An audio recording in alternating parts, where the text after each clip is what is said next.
Space agency थी, ये तो परमाणु ऊर्जा का किस तरह से हमने अपने होमी जहांगीर भाभा को खो दिया। हालांकि इन्हीं के नाम पे भाभा एटॉमिक रिसर्च सेंटर है।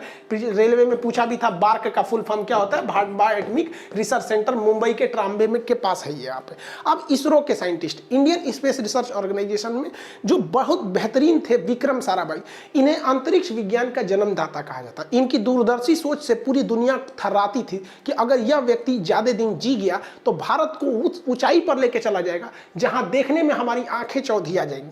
तो इनके पीछे भी साजिश रची जाने लगी। और अचानक एक दिन ये अपने रिजॉर्ट में टहल रहे थे तो इनकी लाश पाई गई 1971 में। अचानक कैसे मर गए किसी को पता ही नहीं, रहस्यमयी ढंग से इनकी मौत हो गई।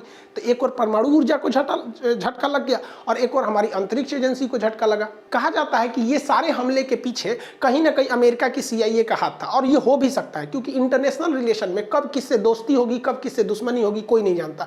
याद कीजिए 1971 में हम आपको पाकिस्तान पे वीडियो भी बनाए थे 1971 वाला। उस वक्त बताए थे कि वही अमेरिका था जो भारत को परमाणु बम मारने के लिए 7वां बेड़ा भेजा था और पाकिस्तान के फेवर में था।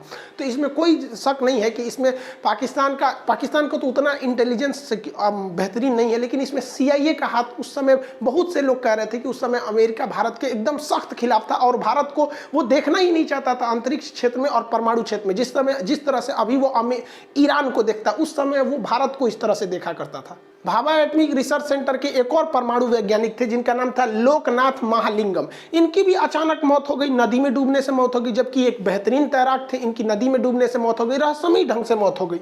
हमारे एक और परमाणु वैज्ञानिक M पद्मनाभन की 2010 में घर में घुस के किसी लोगों ने मर्डर कर दिया, हत्या कर दी। आज तक उसका सबूत नहीं पता चला। हमारे टॉप वैज्ञानिक मारे गए, आज तक कोई सबूत नहीं मिल रहा हम लोग को। डिफेंस और एटॉमिक क्षेत्र के एक बहुत ही युवा वैज्ञानिक, दो युवा वैज्ञानिक KK जोशी और आशीष आश्विन, ये 2 वैज्ञानिक थे जो छोटे साइज के न्यूक्लियर रिएक्टर पे बहुत वर्क कर रहे थे, जो हमारे परमाणु पनडुब्बियों के काम में आता।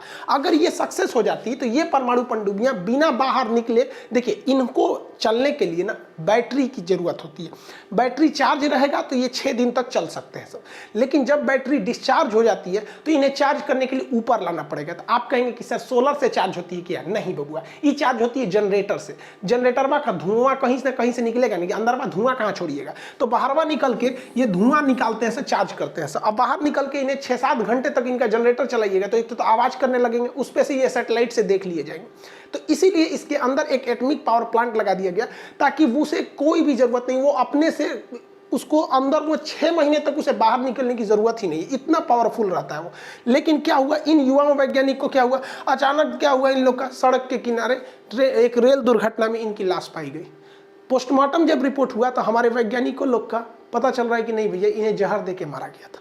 क्या हो रहा है हिंदुस्तान के साथ समझे में नहीं आ रहा है। हमारे टॉप वैज्ञानिक जिन्हें पढ़ लिख कर इतना मेहनत करते हैं, ये हाल हो जाता है, रेलवे के किनारे कहीं मार दिए जाते हैं। अभी तो हम कुछ नाम बताएं आपको, कितना नाम सुनिएगा, श्रीनिवासन, निम्ब्या नारायण, केवल 4 सालों में, इन नामों के अतिरिक्त 4 साल में 2009 से 2014-13 के बीच में हमने 11 होनहार वैज्ञानिकों को खो दिया है। पता नहीं कैसे, कभी उन्हें जहर दे दिया जाता है या कभी मर्डर दिया जाता है। यानी उनके साथ या तो लापरवाही हो रही है या तो उनके साथ अच्छे से सुरक्षा नहीं दी जा रही है। ये हमारा इंटेलिजेंस फेल्योर को दिखाता है। देखिए कुछ देश हमारी विकास की तरक्की को नहीं देख सकते, उनकी आंखों में हम हिंदुस्तानी चुभ रहे हैं, क्योंकि उन्हें वही हिंदुस्तान अच्छा लग रहा था जब इसरो के वैज्ञानिक अपने रॉकेट को साइकिल पे लेके जा रहे थे। इन रॉकेट में जो बूस्टर लगाने थे उन्हें साइकिल पे बांध के ले जाया जा रहा था, और हमारे पास कोई लॉन्च पैड नहीं था। हमने नारियल के पेड़ में बांध के अपने पहले सैटेलाइट को लॉन्च किया था। अरे हम वो हिंदुस्तानी है ना जो हर परिस्थिति में जीना जानते हैं। बैलगाड़ी पे हम लोगों ने अपनी सैटेलाइट को लेके आए थे, बैलगाड़ी पर लेके, लेकिन ये वो एक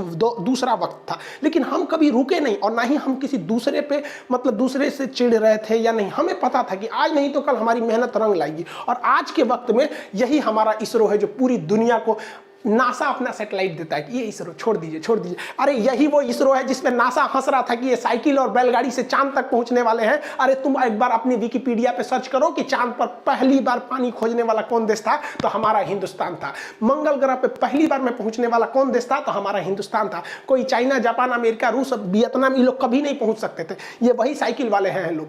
अमेरिका ने हमें क्रायोनिक इंजन नहीं दिया। 1992 में रूस हमें क्रायोनिक इंजन दे रहा था, लेकिन अमेरिका ने कहा कि अगर रूस तुम भारत को क्रायोनिक इंजन दे दोगे तो हम तुम पे प्रतिबंध लगा देंगे। तो रूस अपने बचने के लिए हमें वो क्रायोनिक इंजन नहीं दिया, जिस वजह से हमारा परमाणु कार्यक्रम थोड़ा सा लेट हो गया। लेकिन कोई बात नहीं, हमारे रास्ते में अगर तुम गड्ढे खोदोगे ना तो हम छलांग मारना जानते हैं। यही छलांग मारा इसरो ने, एक साथ 104 सैटेलाइट को अंतरिक्ष में लॉन्च कर दिया।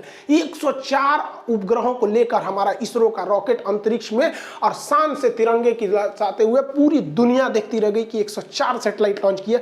नासा के वैज्ञानिक मुड़ी खजुआ रहा था सर कि रे बाप, ये सैटेलाइट छोड़ रहा है सर कि कबूतर उड़ा रहा है सर, 104 को कैसे छोड़ेंगे। लो ससुरा, समझ में आ रहा है। लेकिन कुछ लोगों को ये तरक्की नहीं देखी जाती है। कुछ लोग ये जलते हैं कि ये साइकिल पर रॉकेट घूमने वाले ये आज दुनिया के टॉप रॉकेट कैसे बना लेते हैं। तो तुम हरामियों से हम कहते हैं, हमारी तरक्की नहीं देखी जाती है ना तो अपना नेत्र दान कर दो, वरना फोड़ देंगे लोग हम लोग एक दिन अखियां। यहाँ पर थोड़ी सी बस हमारी लापरवाही हो रही है इंटेलिजेंस है, वरना अब भारत माँ की तरक्की को कोई नहीं रोक सकता है। तुमको जितना जलना है जल जाओ, क्योंकि आने वाले वक्त में इसरो जो कारनामे करने जा रही है तो तुम्हारे पैर के नीचे से जमीन खसकने वाली है। अभी डीआरडीओ के क्या क्या बताए, डीआरडीओ के गुप्त हथियार के बारे में तू ससुरे जानोगे तो फिर डीआरडीओ वालों के पीछे पड़ जाओगे, इसलिए तुम मत ही जानो तो अच्छा।